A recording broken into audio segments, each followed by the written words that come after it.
नमस्कार, आप देख रहे हैं जन टीवी और मैं आपके साथ आकांक्षा पारिक। खबरों की शुरुआत करते हैं हेडलाइंस के साथ। सीएम धामी ऐतिहासिक सोमनाथ मेले में हुए शामिल, 5 लाख रुपए की घोषणा। लोक संस्कृति और लोक परंपराओं को बढ़ावा देते हैं मेले, क्षेत्र के विकास के लिए किए कई ऐलान। चारधाम यात्रा मार्ग पर समस्त निकायों की विभागीय मंत्री ने ली बैठक, मूलभूत समस्याओं को दूर करने और हेल्पलाइन नंबर जारी करने के दिए निर्देश।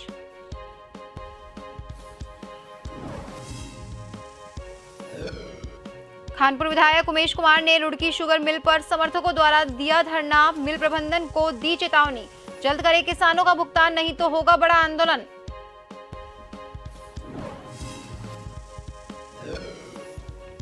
हरिद्वार में अतिक्रमण हटाने और अवैध मंदिर और मजार तोड़ने पर कांग्रेस ने जताया विरोध। डीएम कैंप कार्यालय पर जमकर काटा हंगामा, जिला प्रशासन पर लगाया वादा खिलाफी का आरोप। और बद्रीनाथ धाम में लगातार बर्फबारी जारी, तीर्थयात्रियों ने उठाया लुत्फ, भगवान बद्रीनाथ के लगाए जयकारे, महसूस होने लगी कड़ाके की ठंड।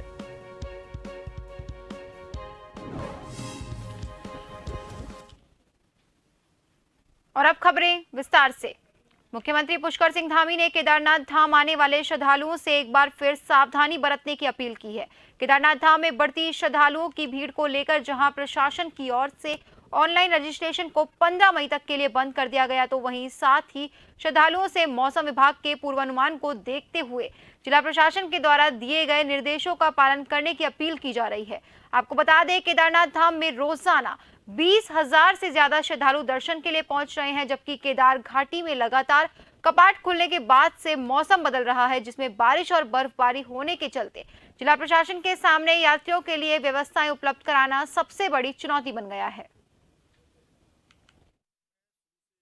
ये कह रहा हूँ कि हमारे लिए जो सबसे पहली प्राथमिकता है वो सभी लोगों को, आने वाले श्रद्धालुओं को, आस्थावान लोगों को, भक्तगणों को किसी प्रकार की कोई परेशानी न हो, इसलिए सभी से हमने अनुरोध किया है। चूँकि मौसम लगातार बदल रहा है और बर्फ़बारी भी हो रही है, तो इसलिए यात्रा में आने से पहले या यात्रा शुरू करने से पहले मौसम की जानकारी ज़रूर ले लें।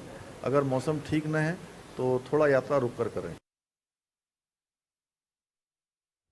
उत्तराखंड में 13 मई से 16 मई तक अन्न महोत्सव 2023 आयोजित किया जाना है, जिसके प्रचार प्रसार के लिए आज कृषि मंत्री गणेश जोशी ने अन्य कृषक रथों को हरी झंडी दिखाकर रवाना किया। आपको बता दें, कृषि मंत्री गणेश जोशी ने आज मिलेट्स वाहनों को हरी झंडी दिखाकर रवाना किया है। राज्य सरकार मिलेट्स को लेकर उत्तराखंड को स्वावलंबी बनाना चाहती है।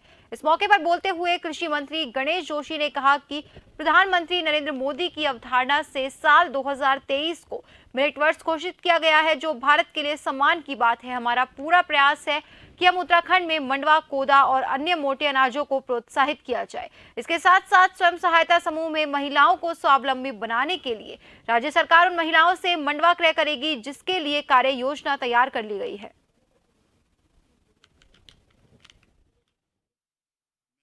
मैं चाहता हूं माननीय प्रधानमंत्री जी का, जो राष्ट्रीय खाद्य सुरक्षा में हम 5 किलो फ्री राशन देते हैं, हम उसमें 1 किलो मंडवा भी देंगे। उसको देने का आशय ये है, किसान मंडवा हुआ है, जब उसको लगेगा कि इतना तो हमारे सरकारी खरीद लेगी तो इसकी अग्रसर होगा। जहाँ गेहूँ और चावल का MSP 21-22 रुपया, मंडवे का 35 रुपया 78 पैसे। हमने ये भी सुनिश्चित किया है कि किसान को उसके उपज का सही दाम मिले। हम सहकारी समिति के माध्यम से, मंडी समिति के माध्यम से अभी हमने एक काम और किया है, जो हमारी स्वयं सहायता समूह चल रहे हैं पूरे प्रदेश के अंदर, हमारे अंजन के 50,000 से अधिक समूह चल रहे हैं।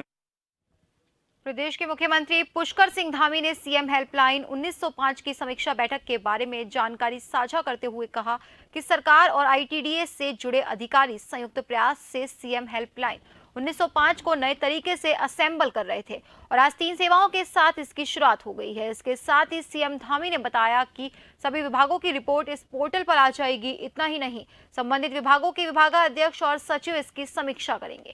इसके साथ ही महीने में एक बार खुद मुख्यमंत्री पुष्कर सिंह धामी भी सीएम हेल्पलाइन 1905 की समीक्षा करेंगे। आगे मीडिया से बातचीत में मुख्यमंत्री पुष्कर सिंह धामी ने कहा, सरकार का मंत्र है सरलीकरण, समाधान और निस्तारण। इसी मंत्र के साथ इसकी शुरुआत की गई। चूँकि पिछले काफ़ी दिनों से हम लोग इसके लिए लगातार प्रयास कर रहे थे और हमारे विभाग भी और ITDTA डिपार्टमेंट भी 1905 जो कि सीएम हेल्पलाइन है, उस हेल्पलाइन को नए तरीके से उसका असेंबल कर रहे थे और आज उसका 3 सेवाओं के साथ आज काम शुरू हो गया है। और इस काम के शुरू होने से सभी विभागों की जो रिपोर्ट है उस पोर्टल पर आ जाएगी और जो भी लोग उस काम को करने के लिए सक्षम होंगे वो उसका उत्तरदायित्व भी उसमें निर्धारित हो जाएगा। और मासिक पाक्षिक रूप से जो हमारे विभागाध्यक्ष हैं और सचिव हैं वो लगातार इसकी समीक्षा करेंगे, उसके समाधान के लिए काम करेंगे और प्रत्येक महीने के एक दिवस मैं भी अंत में उसकी समीक्षा करूंगा। और इससे निश्चित रूप से आम जनता को, सामान्य जनता को, लोगों को सीधे सीधे जो उनकी परेशानियां हैं, उनकी समस्याएं हैं, उनका समाधान होगा और सभी को सहायता मिलेगी। आतंकवाद को लेकर बनाई गई फिल्म द केरल स्टोरी विवाद के बावजूद इस वीकेंड अब तक 33 करोड़ से ज्यादा की कमाई कर चुकी है। फिल्म की लोकप्रियता इतनी बढ़ गई है कि उसने PS2 जैसी फिल्म को भी कमाई के मामले में पछाड़ दिया। देश के 2 राज्यों को छोड़ दे तो बाकी राज्यों में इस फिल्म को टैक्स फ्री भी किया जा रहा है और फिल्म को लोगों का भरपूर प्यार भी मिल रहा है। वैसे इस फिल्म को लेकर उत्तराखंड के पर्यटन और धर्मस्व मंत्री सतपाल महाराज फिल्म को टैक्स फ्री करने का बयान दे चुके हैं। ऐसे में जाहिर है कि आज शाम फिल्म देखने के दौरान मुख्यमंत्री इस फिल्म को राज्य में टैक्स फ्री करने की घोषणा भी कर सकते हैं। ये द स्टोरी केरला एक ऐसी फिल्म है जिस पर यह सच दिखाया गया है कि किस प्रकार से बिना गोली बारूद बम इसके बिना किस प्रकार से आतंकवाद को फैलाया जा रहा है, किस प्रकार से जो घिनौनी जो चीज़ें हैं उनको किस तरह से आगे बढ़ाया जा रहा है। उसमें पूरी तरह से इस बात को दिखाया गया है। ये केवल एक राज्य की बात नहीं है, ये पूरे देश के अंदर, पूरे विश्व के अंदर जिस प्रकार से तेज़ी से हुआ है उसकी पटकथा है। इसलिए मैं भी जा रहा हूँ, अपने सहयोगी गणों को भी सभी लोग उसमें देखने जाएंगे। हमारी मातृशक्ति भी बड़ी संख्या में होगी और मैं सभी से अनुरोध करता हूँ कि सभी लोग इस फिल्म को जरूर देखें। लव जिहाद के खिलाफ मुख्यमंत्री पुष्कर सिंह धामी के दिशा निर्देशों के बाद देहरादून का जिला प्रशासन भी सख्त हो गया। डोईवाला तहसील के सतीवाला, बटकली और फतेहपुर टांडा में वन विभाग की भूमि पर स्थित कई मजारों को तोड़कर सरकारी जमीन को कब्जा मुक्त कराया। डोईवाला क्षेत्र में हुई कार्यवाही में डोईवाला कोतवाली की पुलिस फोर्स, वन विभाग की टीम और राजस्व की टीम के साथ बड़ी संख्या में स्थानीय लोग भी मौजूद थे। लच्छीवाला वन क्षेत्र के सत्तीवाला में स्थित 50 साल पुरानी मजार पर प्रशासन का बुलडोजर चला।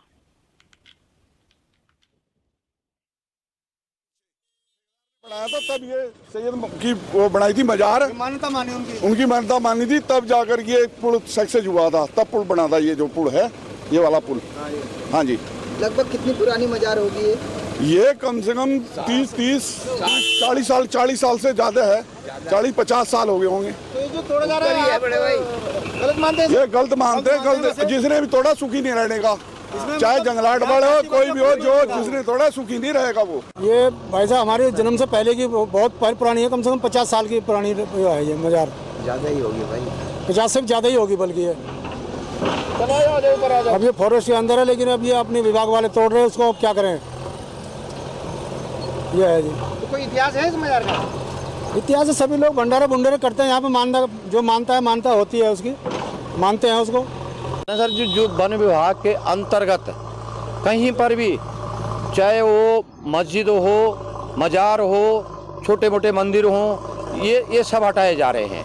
ये ऊपर से सख्त निर्देश हैं शासन के, और इसमें जो है मुख्यमंत्री जी साहब के जो है सख्त निर्देश हैं कि वन भूमि को या अतिक्रमण क्षेत्र को अवमुक्त करा दो, तुरंत करा दो, जल्दी से जल्दी कराओ। तो अभी तक कितनी कार्रवाई हुई? अभी आगे हम दो तोड़ के आ रुड़की की इकबालपुर शुगर मिल पर खानपुर विधायक उमेश कुमार ने अपने समर्थकों और किसानों के साथ धरना प्रदर्शन किया और मिल प्रबंधन को कड़े शब्दों में चेताया।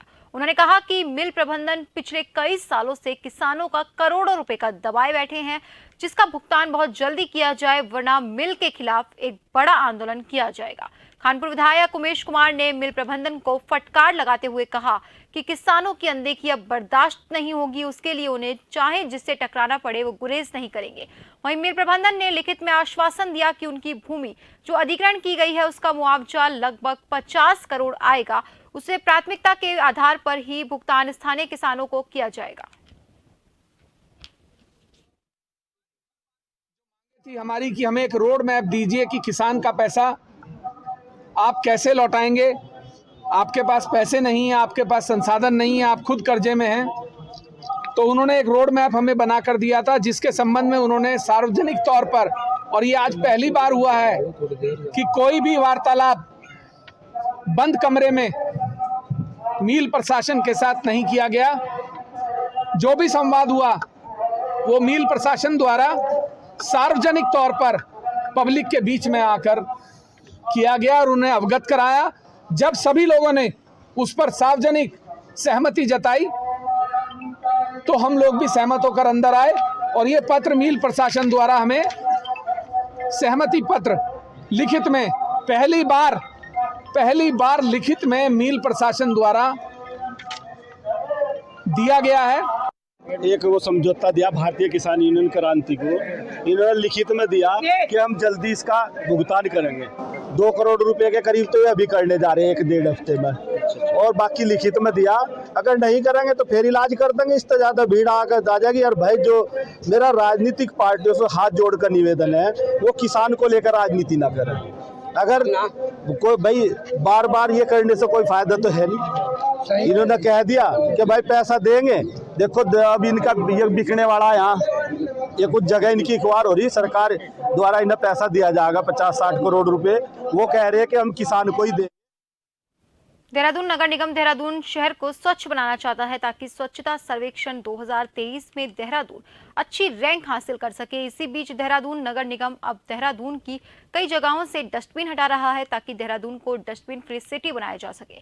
दरअसल देहरादून में रहने वाले कई लोग आज भी कूड़ा गाड़ी में कूड़ा डालने के बजाय बाहर कहीं भी कूड़ा डाल देते हैं। डस्टबिन के बाहर भी लोग गंदगी करके रखते हैं।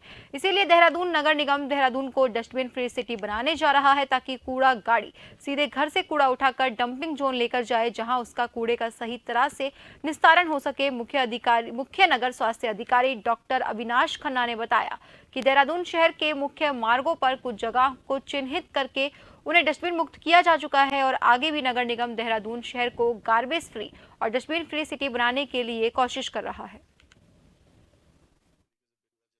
से आता था वहीं घरों से, दुकानों से और कमर्शियल एस्टेब्लिशमेंट्स से, तो वहाँ पे जो है वाहनों को सुचारू रूप से चालू कर दिया गया, जिससे कि लोग जो है वाहनों में ही अपना जो है कचरा देते हैं और इस प्रकार से हम लोग बिन मुक्त सिटी को जो है सक्सेसफुल कर पाए हैं। साथ ही साथ अन्य क्षेत्रों में भी हम लोग की डोर टू डोर प्लानिंग जो है उसकी रूपरेखा तैयार की जा रही है और वहाँ पे अन्य क्षेत्रों में भी जहाँ पे भी हमारे बिन्स रखे हुए हैं वहाँ पे भी हम लोग धीरे धीरे करके स्पॉट्स चिन्हित करके उन क्षेत्रों को भी हम लोग बिन मुक्त जो है अगले 1 से 2 महीने के अंदर हमने लक्ष्य रखा है कि अगले 2 माह तक मानसून से पहले हम लोग जो है कोशिश में है कि बिन मुक्त जो है देहरादून को करने। और इसी के साथ खबरों में वक्त चला एक छोटे से ब्रेक का। जल्द हाजिर होंगे, बने रहिए जन टीवी के साथ।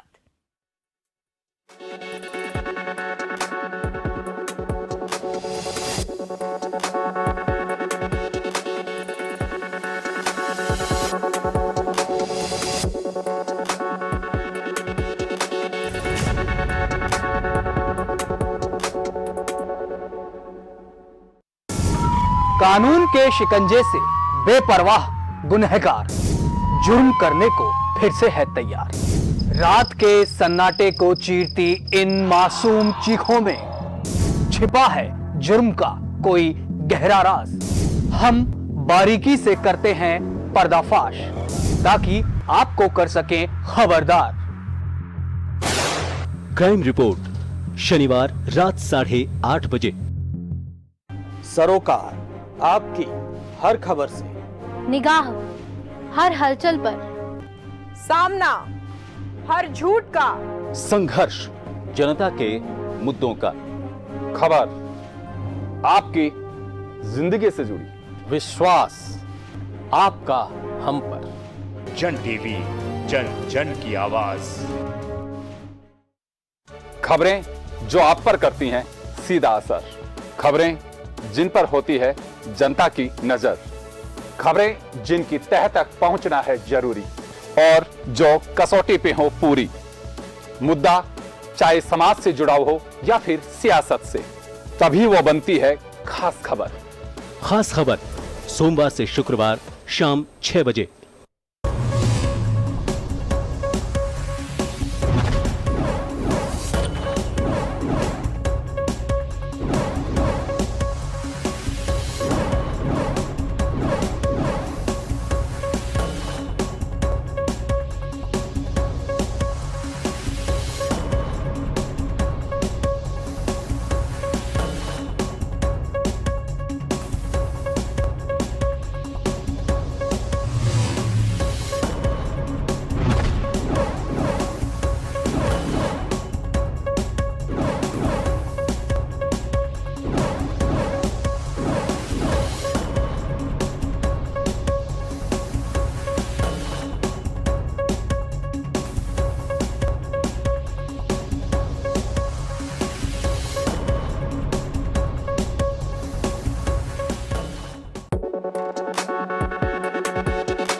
हरिद्वार के थाना कनखल में एक मुकदमा दर्ज कराया गया था, जिसमें उनके ज्वेलरी शोरूम में ग्राहक बनकर आए कुछ अज्ञात चोरों द्वारा दिन दहाड़े ज्वेलरी चोरी की घटना को अंजाम देने संबंधी मुकदमा दर्ज कराया गया।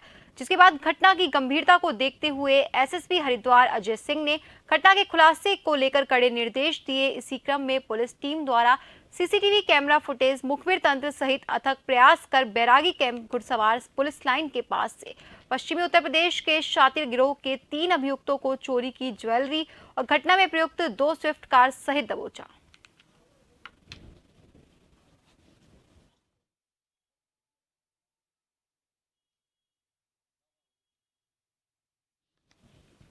लक्सर कोतवाली की भिकमपुर चौकी पुलिस की टीम ने अवैध खनन के खिलाफ कार्रवाई करते हुए 2 ट्रैक्टर ट्रॉलियों को सीज किया। लक्सर पुलिस क्षेत्र अधिकारी मनोज ठाकुर ने बताया कि अवैध खनन की सूचना पर लगातार पुलिस की टीम कार्रवाई कर रही है। उसी क्रम में मिली अवैध खनन की सूचना पर कार्रवाई करते हुए अवैध खनन से लदी 2 ट्रैक्टर ट्रॉलियों को सीज किया गया, जिसकी रिपोर्ट एसडीएम को दी जाएगी। मिलती है, पुलिस एक्टिवली इसमें काम करती है और इसी क्रम में कल जो है अवैध खनन की सूचना मिलने पे 2 ट्रैक्टर ट्रॉली पुलिस द्वारा सीज करी गई है और उनकी रिपोर्ट एसडीएम साहब को भेजी जाएगी।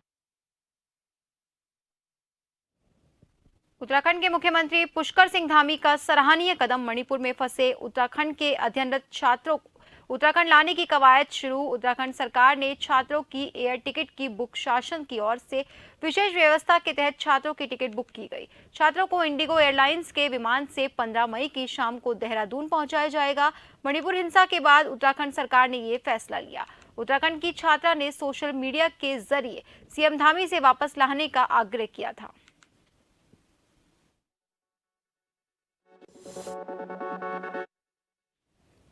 मुख्यमंत्री पुष्कर सिंह धामी ने ऐतिहासिक सोमनाथ मेला मासी 2023 में प्रतिभाग करते हुए सोमनाथ मेले को 5 लाख रुपए प्रदान करने की घोषणा की। उन्होंने कहा कि हमारी संस्कृति और सभ्यता महान है, इसमें निरंतरता है। सदियों से इस महान संस्कृति की महानता के विषय में आम लोगों को जागरूक करने का काम मेले और कौतिक करते रहे हैं।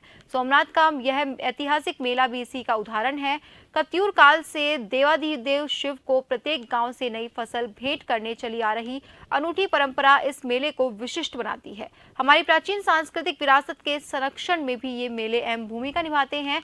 मेले हमारे समाज को जोड़ने और हमारी प्राचीन संस्कृति और परंपराओं के बारे में नई पीढ़ी को जागरूक करने में भी अपनी अहम भूमिका निभाते हैं।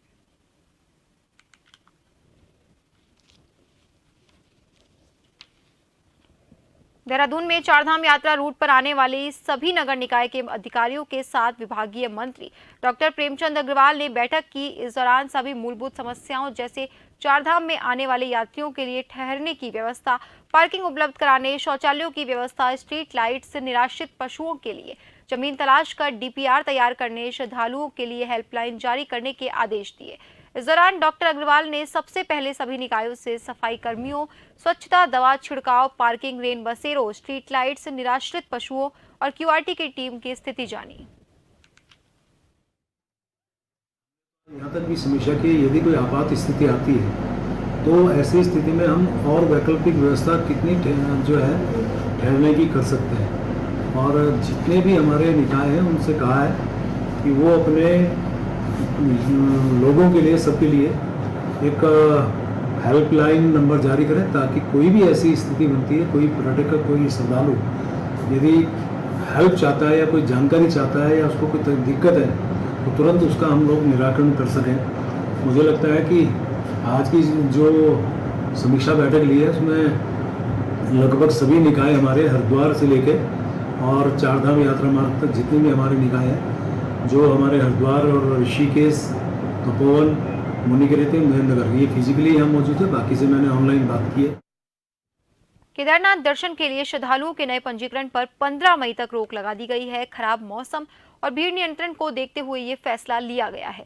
धाम में दर्शन के लिए रोजाना 23,000 से ज्यादा श्रद्धालु पहुंच रहे हैं। केदारनाथ धाम में खराब मौसम से 25 अप्रैल से नए पंजीकरण पर रोक लगाई गई। इसे चरणबद्ध तरीके से आगे बढ़ाया जा रहा है। हालांकि रोक की अवधि में वो लोग पहले यात्रा पर जा रहे हैं जिन्होंने पहले पंजीकरण करा लिया। केदारनाथ धाम में लगातार हो रही बर्फबारी से धाम में विषम भौगोलिक परिस्थितियां बनी हुई है। केदारनाथ पैदल ट्रैक पर बर्फ के कारण चलना मुश्किल हो रहा है। इन तमाम परिस्थितियों को देखते हुए केदारनाथ धाम में भीड़ को नियंत्रित करने को नए पंजीकरण पर रोक लगाई गई है। सभी यात्रियों से हमारा अनुरोध है कि आज फिर से केदारनाथ धाम में अत्यधिक बर्फबारी हो रही है, इसलिए जो भी यात्री कल केदारनाथ धाम की यात्रा करेंगे उनसे अनुरोध है कि वो आते वक्त जो है या यात्रा शुरू करते वक्त जो है मौसम का पूर्वानुमान जरूर लें और मौसम की अद्ययावत स्थिति जो है उसको जरूर पहचानें और तभी यात्रा के लिए आए। आपकी सुरक्षा जो है वो हमारे लिए सबसे अहम है। सभी यात्रियों से हम ये अनुरोध करते हैं कि मौसम का पूर्वानुमान लें। उत्तराखंड में केंद्र द्वारा चलाई जा रही योजनाओं से जुड़े जितने भी काम किए जा रहे हैं उन सभी योजनाओं के अब तक के कार्यों की औपचारिक रूप से हरिद्वार सांसद ने समीक्षा शुरू कर दी है। सोमवार को हरिद्वार लोकसभा सीट से सांसद डॉक्टर रमेश पोखरियाल निशंक ने देहरादून के जिला समन्वय समिति की योजनाओं की एक समीक्षा बैठक की, जिसमें राज्य सरकार और केंद्र सरकार द्वारा दी गई सभी योजनाओं से जुड़े कार्य, खर्च, बजट और विभागों की अब तक के कामकाज पर चर्चा की गई।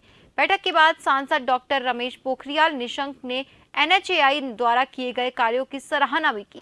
साथ ही कई विभागों के कामकाज से संतुष्ट भी दिखाई दिए।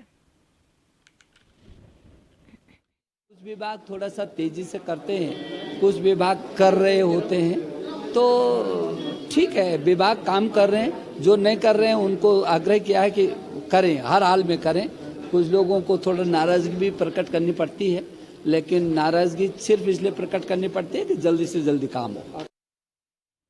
रुड़की की इकबालपुर शुगर मिल पर खानपुर विधायक उमेश कुमार ने अपने समर्थकों और किसानों के साथ धरना प्रदर्शन किया और मिल प्रबंधन को कड़े शब्दों में चेताया। उन्होंने कहा कि मिल प्रबंधन पिछले कई सालों से किसानों का करोड़ों रुपए दबाए बैठे है, जिसका भुगतान बहुत जल्दी किया जाए वरना मिल के खिलाफ एक बड़ा आंदोलन किया जाएगा। खानपुर विधायक उमेश कुमार ने मिल प्रबंधन को फटकार लगाते हुए कहा कि किसानों की अनदेखी अब बर्दाश्त नहीं होगी, उसके लिए उन्हें चाहे जिससे टकराना पड़े वो गुरेज नहीं करेंगे। वहीं मिल प्रबंधन ने लिखित में आश्वासन दिया कि उनकी भूमि जो अधिग्रहण की गई है उसका मुआवजा लगभग 50 करोड़ आएगा, उससे प्राथमिकता के आधार पर भुगतान स्थानीय किसानों का ही किया जाएगा। मांगे थी हमारी कि हमें एक रोड मैप दीजिए कि किसान का पैसा आप कैसे लौटाएंगे। आपके पास पैसे नहीं है, आपके पास संसाधन नहीं है, आप खुद कर्जे में हैं, तो उन्होंने एक रोड मैप हमें बना कर दिया था, जिसके संबंध में उन्होंने सार्वजनिक तौर पर, और ये आज पहली बार हुआ है कि कोई भी वार्तालाप बंद कमरे में मिल प्रशासन के साथ नहीं किया गया।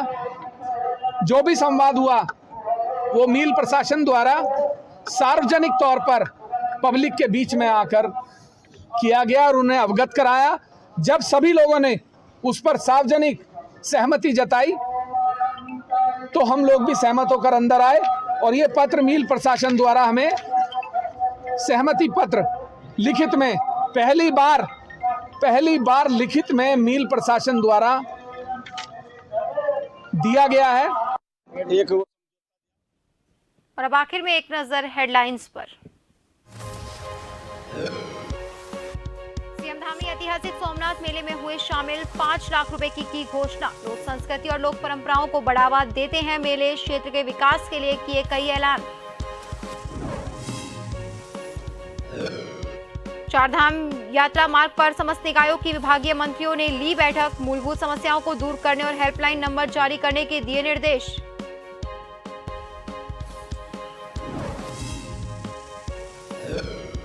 खानपुर विधायक उमेश कुमार ने रुड़की शुगर मिल पर समर्थकों संग दिया धरना। मिल प्रबंधन को दी चेतावनी, जल्द करे किसानों का भुगतान, नहीं तो होगा बड़ा आंदोलन।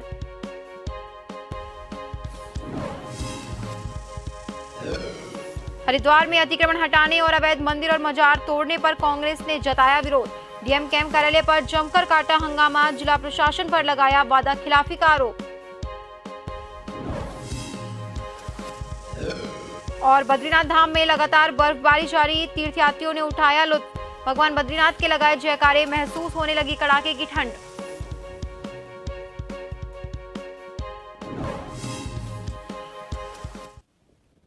और फिलहाल इस बुलेटिन में बस इतना ही। आगे की खबरों के लिए बने रहिए जन टीवी के साथ। नमस्कार।